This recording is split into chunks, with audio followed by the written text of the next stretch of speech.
प्रसिद्ध कूटनीतिज्ञ, अर्थशास्त्री और राजनीतिज्ञ के रूप में प्रख्यात आचार्य चाणक्य किसी परिचय के मोहताज नहीं हैं।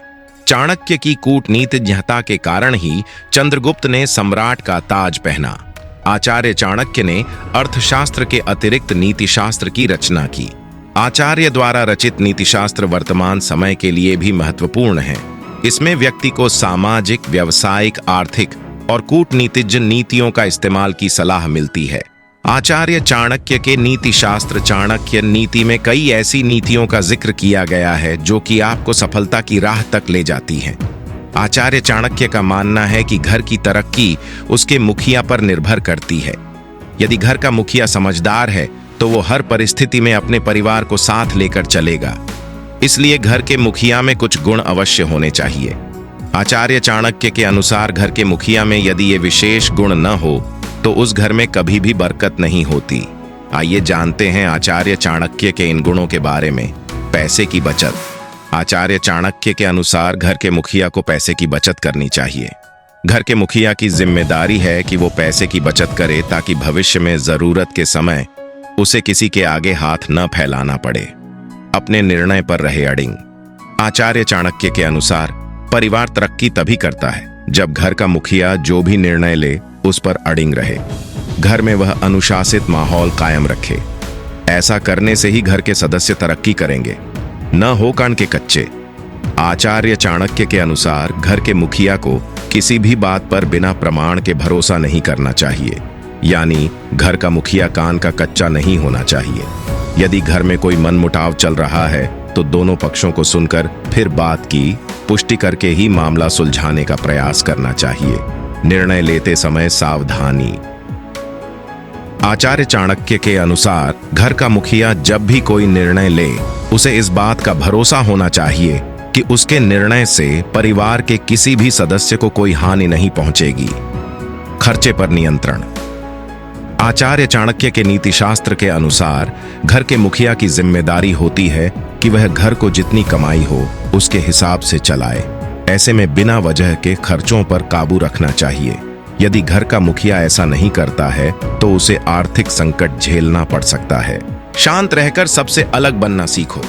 सबको अनदेखा कर दो। केवल अपने लक्ष्य की तरफ ध्यान दो। हमेशा अंदर से सकारात्मक रहो और एक वक्त पर एक ही विचार पर ध्यान दो। दोस्तों, एक बार गौतम बुद्ध अपने शिष्यों के साथ एक पेड़ के नीचे बैठे थे। उसी समय राजा आजाद शत्रु वहां पहुंचे और बुद्ध से पूछा, हे गुरुवर, जब से मैं आपका अनुयायी बना हूं सभी मेरा शोषण कर रहे हैं। लोग मेरी शांति का अनुचित लाभ उठा रहे हैं। आपके अनुयायी बनने से पहले मेरे देश के सभी लोग मुझसे बहुत डरते थे क्योंकि मैं बहुत क्रूर राजा था। मैं किसी को भी मौत की सजा देने के बारे में दोबारा नहीं सोचता था, लेकिन आपका अनुयायी बनने के बाद मुझे किसी को दंड देने का मन नहीं होता, ना ही गुस्सा आता है। मैं बहुत शांत हो गया हूं और मैं सभी को दया की दृष्टि से देखता हूं। लेकिन कुछ लोग मेरे शांत आचरण का गलत फायदा उठा रहे हैं। किसी ने अब मेरे देश के लोगों को भी एक तरह से खतरे में डाल दिया है। इस कारण मुझे अपने देश के शासन में प्रतिदिन अनेक समस्याओं का सामना करना पड़ रहा है।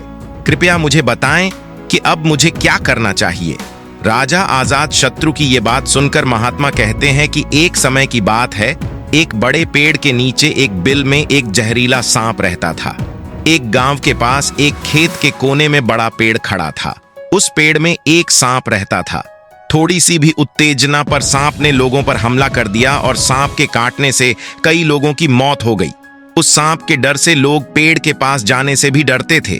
एक दिन एक साधु गांव से गुजर रहा था और उसने उस खूबसूरत बड़े पेड़ को देख आगे बढ़ने से पहले उन्होंने पेड़ की छाया के नीचे ध्यान करने का फैसला किया। कुछ ग्रामीण जो अपनी खेत से घर वापस जा रहे थे, उन्होंने साधु को देखा और उस सांप के बारे में चेतावनी दी। उन्होंने उसे बताया कि यह सांप इतना खतरनाक है कि जो भी उसके पास जाता है वो उसे काट लेता है। साधु मुस्कुराया और बड़े पेड़ की ओर चला दिया। ग्रामीण भी वहां से चले गए। जैसे ही साधु ध्यान करने बैठे, सांप उसके बिल से बाहर आ गया। अपनी गुस्से भरी फुकार के साथ काटने को तैयार हुआ। साधु ने सीधे सांप की आंखों में देखकर एक मंत्र का जाप किया और चमत्कारिक ढंग से सांप से उन्होंने बातचीत शुरू कर दी। सांप उस साधु से कहता है कि हे मनुष्य, क्या तुम्हें मुझसे डर नहीं लगता? तुम्हें मालूम नहीं कि ये मेरा इलाका है और कोई यहां आने की हिम्मत नहीं करता। साधु ने करुणा से कहा, मेरे प्रिय मित्र, इसमें डरने की क्या बात है? मैं किसी चीज से नहीं डरता। मैं मौत से नहीं डरता हूं, ना जीने की चाहत रखता हूं, तो मुझे तुमसे क्यों डरना चाहिए? दरअसल तुम्हें डर है कि कोई तुम्हें मार ना दे, इसलिए तुम दूसरों को काटते हो। साधु की ये बात सुनकर सांप आश्चर्यचकित रह गया।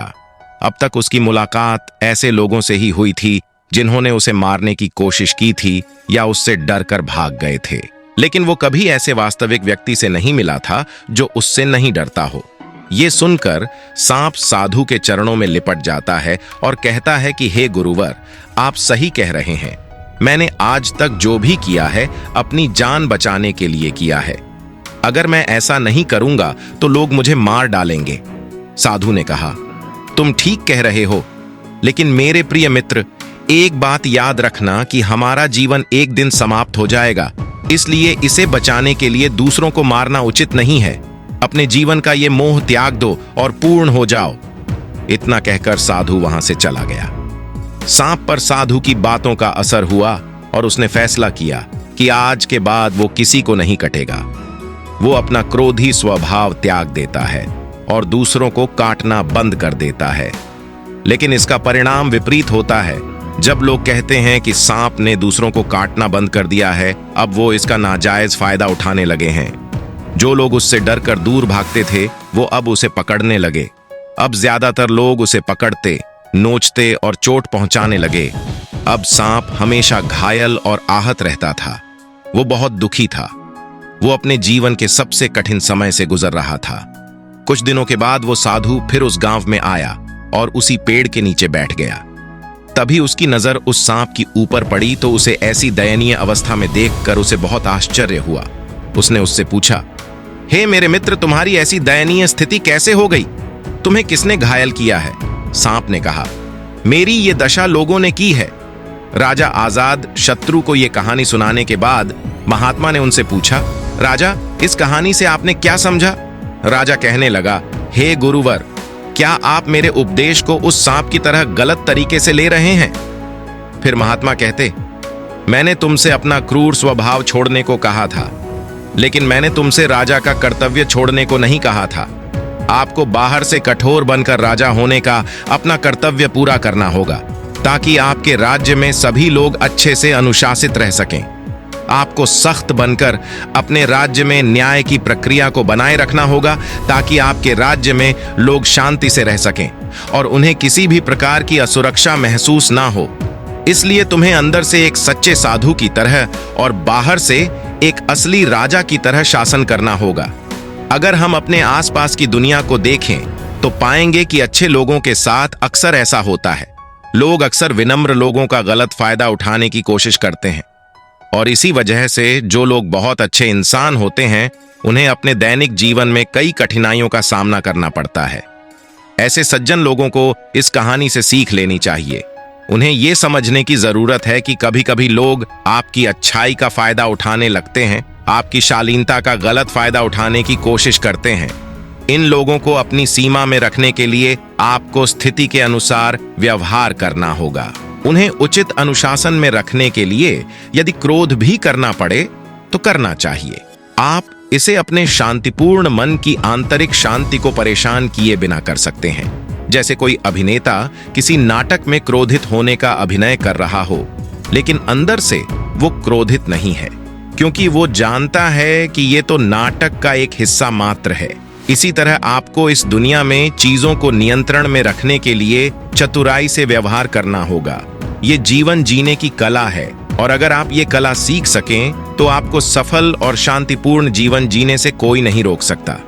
दोस्तों, एक बार की बात है, एक गांव में एक कुम्हार रहता था। वो अपने परिवार का अच्छे से पालन पोषण करता था। उस कुम्हार का एक बेटा था जिसकी उम्र 15 साल थी। वो लड़का खेलता कूदता और पढ़ाई करता था, और कभी कभी वो अपने पिता की माटी के घड़े बनाने में मदद भी करता था। जब लड़का घड़े बनाता था तो वो घड़ा अपने पिता को बताता और पूछता कि पिताजी, घड़ा कैसा बना है? तो उसका पिता देखता और बोलना, घड़ा तो अच्छा बना है, लेकिन इसमें एक कमी है, उसको ढूंढो और ठीक करो।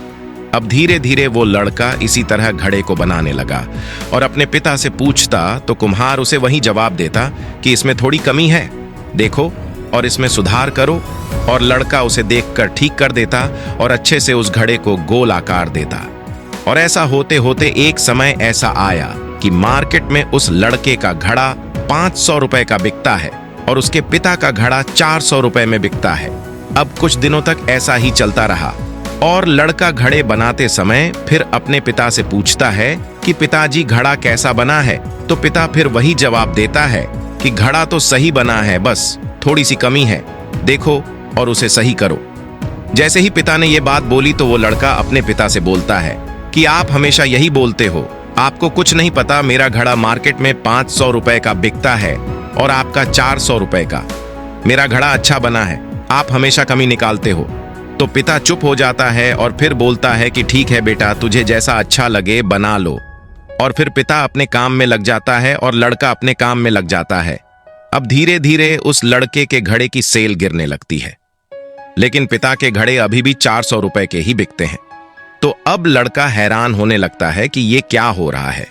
कुछ दिनों बाद उसके घड़ों की प्राइस और कम होने लगी तो वो परेशान हो जाता है और कुछ दिनों बाद परेशान होकर अपने पिता के पास जाता है और उनसे बोलना है कि ऐसी क्या बात है, मेरे घड़े अब कोई लेता ही नहीं है। तो वो कुम्हार अपने बेटे को बताता है कि तुमने मुझसे बोला था कि मेरा घड़ा इतने का बिकता है और तुम्हारा घड़ा इतने का। तो यही बात कुछ समय पहले मैंने अपने पिता से बोली थी, जिसकी वजह से मैं यहां तक सीमित रह गया, क्योंकि मैंने गलती की थी उस बात को समझने की। लेकिन तुम इस बात को समझो कि कोई भी काम हम करते हैं तो उसमें कुछ ना कुछ कमी रह ही जाती है और उस काम को और अच्छे से किया जा सकता है। इसलिए कभी संतुष्ट मत होना, हमेशा सुधार के लिए सोचते रहो, क्योंकि हम हमेशा पहले से बेहतर कर सकते हैं। इस कहानी से आपको कई सारी सीख मिलती है। पहली सीख, हमारा जो गुरु होता है वो हमेशा हमें आगे बढ़ने का प्रयास करता है और जो गुरु बोले उस बात को मानकर हमें अपना काम करना चाहिए बिना प्रश्न पूछे, लेकिन गुरु भी सोच समझकर बनाना चाहिए। दूसरी सीख, हमें कभी भी अपने आप में संतुष्ट नहीं होना चाहिए। उसको और अच्छा कैसे कर सकते हैं, इस पर ध्यान और लगन से काम करना चाहिए। तीसरी सीख, किसी भी काम में कभी भी हमें घमंड नहीं करना चाहिए, क्योंकि जब हमें घमंड आता है तब हमारे सोचने समझने की शक्ति को खत्म कर देता है। हमें इस कहानी से यही सीख मिलती है कि हमें कभी भी संतुष्ट नहीं होना चाहिए। हम अपने काम को हमेशा और बेहतर तरीके से कर सकते हैं। दोस्तों, एक राजा हमेशा उदास रहता था। लाख कोशिश करने के बावजूद उसे शांति नहीं मिलती थी। एक बार उसके नगर में एक भिक्षु आया। भिक्षु के ज्ञानपूर्ण उपदेश से राजा बहुत प्रभावित हुआ। उसने भिक्षु से पूछा, मैं राजा हूं, मेरे पास सब कुछ है, किंतु फिर भी मेरे मन में शांति नहीं है, मुझे क्या करना चाहिए? भिक्षु बोला, आप अकेले में बैठकर चिंतन करें। राजा अगले दिन सुबह अपने कक्ष में आसन लगाकर बैठ गया। तभी उसके महल का एक कर्मचारी सफाई के लिए राजा के पास आया। राजा उससे बात करने लगा। कर्मचारी से राजा ने उसकी परेशानियां पूछी, जिन्हें सुनकर उसका दिल भर आया। इसके बाद राजा हर कर्मचारी के कष्ट और दुख जानने लगा। सबकी व्यथा सुनने के बाद राजा ने निष्कर्ष निकाला कि वेतन कम होने से सभी आर्थिक रूप से त्रस्त थे। राजा ने तत्काल उनके वेतन में वृद्धि की, जिससे वे सभी खुश हो गए और उन्होंने राजा के प्रति आभार व्यक्त किया। अगले दिन जब राजा की भिक्षु से भेंट हुई तो उसने पूछा, राजन, आपको कुछ शांति प्राप्त हुई? राजा बोला, मुझे पूर्ण रूप से तो शांति नहीं मिली, किंतु जब से मैं मनुष्य के दुखों के स्वरूप को जाना है और अशांति थोड़ी थोड़ी जाती रही। तब भिक्षु ने समझाया, हे राजन, आपने शांति के मार्ग को खोज लिया है, उस पर आगे बढ़ते जाए। एक राजा तभी प्रसन्न रह सकता है जब उसकी प्रजा सुखी हो। सार यही है कि मन की शांति स्वयं के सुख से अधिक दूसरों के दुख हरकर उन्हें सुखी बनाने से मिलती है। इसलिए यथाशक्ति दूसरों की सहायता करें। दोस्तों, एक नगर में बिलाल नाम एक व्यक्ति रहता था। वो बहुत स्वार्थी था और सदाचार के कार्यों से कोसों दूर रहता था। उसका एक पड़ोसी निर्धन था परंतु परोपकारी था। एक बार पड़ोसी ने एक महात्मा और उनके शिष्यों को अपने घर भोजन के लिए आमंत्रित किया। पड़ोसी ने यह भी विचार किया कि इस महान अवसर पर अधिक से अधिक लोगों को भोजन के लिए बुलाना चाहिए। ऐसे संकल्प के साथ पड़ोसी ने बड़े भोजन की तैयारी करने के लिए नगर के सभी व्यक्तियों से दान की अपेक्षा की एवं उन्हें भोजन के लिए आमंत्रित किया। पड़ोसी ने बिलाल को भी न्योता दिया। भोजन के 1-2 दिन पहले पड़ोसी ने चारों ओर घूमकर दान एकत्र किया। जिसकी जैसी इच्छा थी उसने उसे दान दिया। जब बिलाल ने पड़ोसी को घर घर जाकर दान की याचना करते देखा तो मन ही मन सोचा, इस आदमी से खुद का पेट पालने तो बनता नहीं है, फिर भी उसने इतने बड़े भिक्षु संघ और नागरिकों को भोजन के लिए आमंत्रित कर लिया। अब इसे घर घर जाकर भिक्षा मांगनी पड़ रही है। ये मेरे घर भी याचना करने आता होगा। जब पड़ोसी बिलाल के द्वार पर दान मांगने के लिए आया तो बिलाल ने उसे थोड़ा सा नमक, शहद और घी दे दिया। पड़ोसी ने प्रसन्नता पूर्वक बिलाल से दान लिया, परंतु उसे अन्य व्यक्तियों के दान में नहीं मिलाया, बल्कि अलग से रख दिया। बिलाल को यह देखकर बहुत अचरज हुआ कि उसका दान सभी के दान से अलग क्यों रख दिया गया। उसे ये लगा कि पड़ोसी ने सभी लोगों के सामने उसे लज्जित करने के लिए ऐसा किया ताकि सभी ये देखें कि इतने धनी व्यक्ति ने कितना तुच्छ दान दिया है। बिलाल ने अपने नौकर को पड़ोसी के घर जाकर इस बात का पता लगाने के लिए कहा। नौकर ने लौटकर बिलाल को बताया कि पड़ोसी ने बिलाल की दान सामग्री को थोड़ा सा लेकर चावल, सब्जी और खीर आदि में मिला दिया। ये जानकर बिलाल के मन से जिज्ञासा नहीं गई और उसे अब भी पड़ोसी की नीयत पर संदेह था। भोज के दिन वो सुबह अपने कपड़ों के भीतर एक कटोरा छुपा कर ले गया ताकि पड़ोसी द्वारा लज्जित किए जाने पर वो उसे मार डाले। वहां जाने पर उसने पड़ोसी को महात्मा से ये कहते हुए सुना, महात्मा, इस भोज के निमित्त जो भी द्रव्य संग्रहित किया गया है वो मैंने नगर के सभी निवासियों से दान में प्राप्त किया है। ये कम हो या अधिक, सभी ने पूर्ण श्रद्धा और उदारता से दान दिया।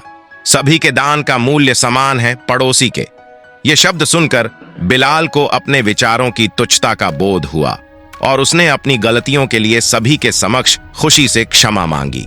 बिलाल के पश्चाताप के शब्दों को सुनकर महात्मा ने वहां उपस्थित समस्त व्यक्तियों से कहा, तुम्हारे द्वारा किया गया शुभ कर्म भले ही कितना ही छोटा हो, पर उसे तुच्छ मत समझो।